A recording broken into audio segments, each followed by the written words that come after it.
I won $1 billion in the lottery. I immediately called my boyfriend to share the news, but the first thing he did was yell at me. I'm busy with work. I don't have time for your nonsense. Unless it's something big like you dying, don't ever contact me again. He hung up. I sighed, preparing to deliver my last food order before going to claim my winnings. As I knocked on room 301 at the hotel, carrying the food, the door opened to reveal my boyfriend, who was supposed to be away on a business trip. He had only a towel wrapped around his waist, and behind him stood my best friend, also wrapped in just a towel. My boyfriend, Greg Vance, and I stared at each other, wide-eyed, for a full minute. What are you doing here? I should be asking you that. Weren't you on a business trip out of town? You were too busy to even take my call, but you're here, playing cards with her? Greg yanked me into the room, then slammed the door shut. Don't shout outside, it's embarrassing. My eyes burned red with anger. You should be embarrassed. You two were cheating on me. My best friend, Chloe Hayes, draped herself over Greg's shoulder. Don't use such harsh words. I'm Greg's real girlfriend. We've been together for over 7 years, so I was the other woman. You're both despicable. I raised my hand to slap Greg, but he grabbed my wrist. Rovan Miller, that's enough. I never even liked you. Chloe was the one who told me to be with you. Otherwise, do you think I would have stayed with you this long? Tears streamed down my face. I screamed at them. Why? For your money, you idiot. You didn't even go to college. You graduated high school and started delivering food just to earn a few extra bucks to support Greg. You spent all your money on Greg. Greg took me out, bought me gifts, all with your money. I should actually thank you. Without you, what would Greg and I spend? I trembled with rage. You're both shameless. I'll fight you. I grabbed Chloe by the hair and we wrestled. Rovan Miller, you're pushing it. Let go of Chloe. Greg was strong. He ripped me away, punching me in the face. I was stunned. Chloe took the opportunity to rush forward, pulling my hair and clawing at my face, cursing at me. They pinned me to the ground and beat me. Greg showed no mercy, his punches landing hard. I could only wail in pain. I thought about all those years with him. It was a colossal joke. Greg and I both came from humble backgrounds. I had no parents. His parents were farmers with poor health. We both got into college, but he convinced me to drop out and work. He said he'd marry me once he graduated and found a good job. I foolishly believed him. To earn more money and improve his living conditions, I didn't even rest on New Year's Eve. While everyone else was feasting and celebrating, I was out delivering orders, one after another, in the snow and sub-zero temperatures. Looking back now, my 7 years were utterly ridiculous. They finally stopped when they got tired. I was covered in bruises, lying on the ground, unable to get up. Greg Vance, how can you do this to me? Aren't you afraid your parents will turn against you? 3 years ago, Greg's father suffered a sudden stroke, leaving him partially paralyzed. I brought both of his elderly parents to the city and took meticulous care of them. They used to say I was like their own daughter, and if Greg ever did anything to wrong me, they would be the first to disown him. Greg scoffed. You didn't really think my parents genuinely treated you like a daughter, did you? They just said that to butter you up. If they didn't say nice things, how else would you act like a maid and cater to them? I refused to believe it. Impossible. Your parents were genuinely good to me. You don't believe me, do you? I'll call them right now. With that, Greg dialed his mother and put her on speakerphone. Hey mom, I broke up with Rovan. I don't want to pretend anymore. I want to openly date Chloe. Son, your mother supports you. But if you break up with Rovan, will she still serve me and your father? Will she still give us living expenses? You don't need to worry about money. I just closed a big deal. Once that contract is signed, I'll get a $2 million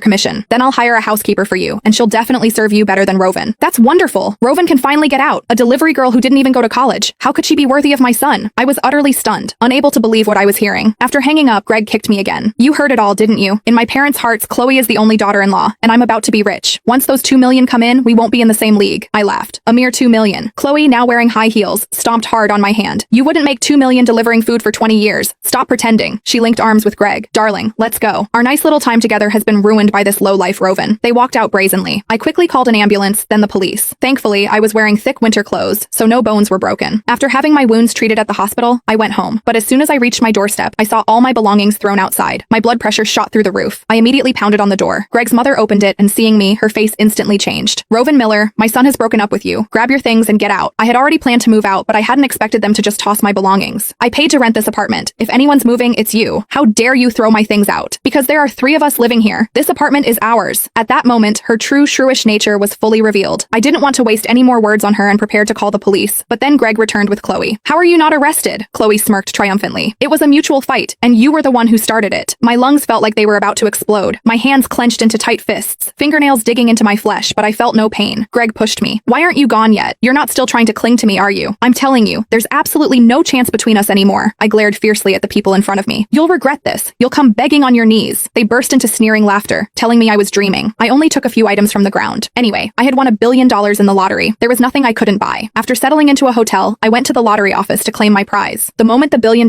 hit my account, the weight on my chest finally lifted. I couldn't wait to see Greg and Chloe's faces when they found out I was now a billionaire. I had just secured a beautifully renovated penthouse when I received a call from Chloe. Rovan, our high school reunion is this weekend. You absolutely have to come. Everyone from our class will be there. Okay, I'll be there. You're not just saying yes and then disappearing on the day, are you? Don't worry, I'll definitely be there. It's been so many years since we saw our old classmates. I'm curious to see how they're doing. Chloe was undoubtedly organizing this reunion to show off Greg's $2 million earnings and take the opportunity to humiliate me. She probably never dreamed that I would be the most successful one in our class. The reunion was scheduled at a 5-star hotel. I deliberately arrived a little late. Under the gaze of all my former classmates, I elegantly reluctantly took my seat, dressed in a head-to-toe luxury limited edition outfit. Excuse me, everyone, I'm late. Chloe immediately rolled her eyes at me. Roven, you're so over the top. Is that fake outfit of yours even worth a single ticket? Do you really think our classmates don't know quality when they see it? Pfft. My classmate Maria, who sat next to me, kept staring at the white Hermes Birkin bag in my hand. Roven, can I take a look at your bag? I generously placed the bag in her hands. Of course. Maria, what's so special about a fake bag? That bag, if real, costs over $2 million.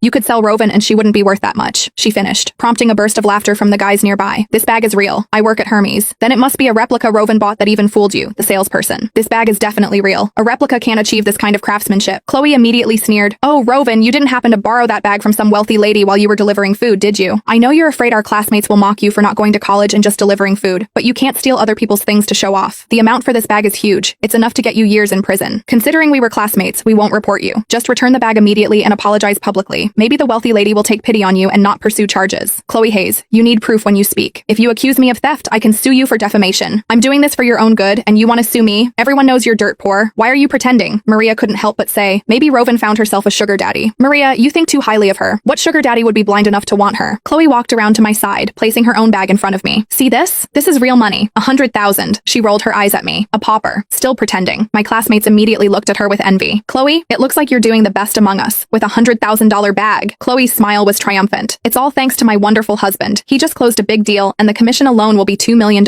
Everyone, order whatever you want today. My husband's paying. Everyone rushed to congratulate Greg, making him so proud he nearly burst. Greg, holding the menu, lifted his chin and told the waiter, bring out all your most expensive dishes. 1 Australian lobster for each person, and open 10 bottles of your most expensive wine. I smiled. As far as I know, that contract of yours hasn't been signed yet, has it? Chloe scoffed. So what? It's a done deal. Just needs the final signature. You haven't even earned the commission yet, and you're already buying such expensive bags and ordering such pricey dishes. What if the deal falls through and you end up deep in debt? Shut your jinxing mouth. This deal is absolutely foolproof. After the food arrived, everyone started chatting. Did you see the trending news? A while ago, someone had amazing luck and won $1 billion in the lottery. Oh my god, I'm going to cry with envy. How many lifetimes would it take to spend all that money? And I heard after she won, she immediately donated $200 million and even acquired several companies and invested in many projects. All these projects are incredibly profitable. It's like money making money. That person has such good fortune. Not only did she get an unexpected windfall, but everything she invests in makes money. Seeing their heated discussion, I couldn't help but say, actually, the person who won the big lottery prize is me. Everyone fell silent for a moment, then burst into roaring laughter. Chloe laughed so hard tears streamed down her face. Roven, stop dreaming. With your pathetic life, you can't even win $10, let alone $1 billion. I simply smiled faintly, offering no further explanation. Chloe then announced publicly, classmates, Greg and I are holding our wedding in Bali. Everyone please come. We'll cover your travel and accommodation. A Bali wedding must be so expensive. You two are really extravagant. My husband is the top salesperson. He'll have a continuous stream of big deals and commissions in the future. The top salesperson's wedding, of course, has to be grand. After everyone finished eating and drinking, Greg called the waiter for the bill. He swiped 3 credit cards, but it still wasn't enough to cover the meal. How can the limit not be enough? Bring me the bill. Let me see. The waiter presented the bill. Our table had accumulated a total of $500,000 in expenses. Greg instantly flushed red with anger. How can it be this much? Aren't you ripping us off? I scoffed from the side. If you can't afford it, don't show off. You ordered such expensive things. I thought you two were loaded. Greg, losing face, elbowed Chloe. Lend me the $50,000 from your house sale. I'll pay the bill first. No way. That's my premarital asset. I'm not saying I won't pay you back. I'm signing the deal tomorrow. The commission will hit my account and I'll pay you back immediately. Chloe reluctantly took out her debit card and swiped for the $500,000. My phone, lying on the table, suddenly rang. PayPal deposit, $500,000.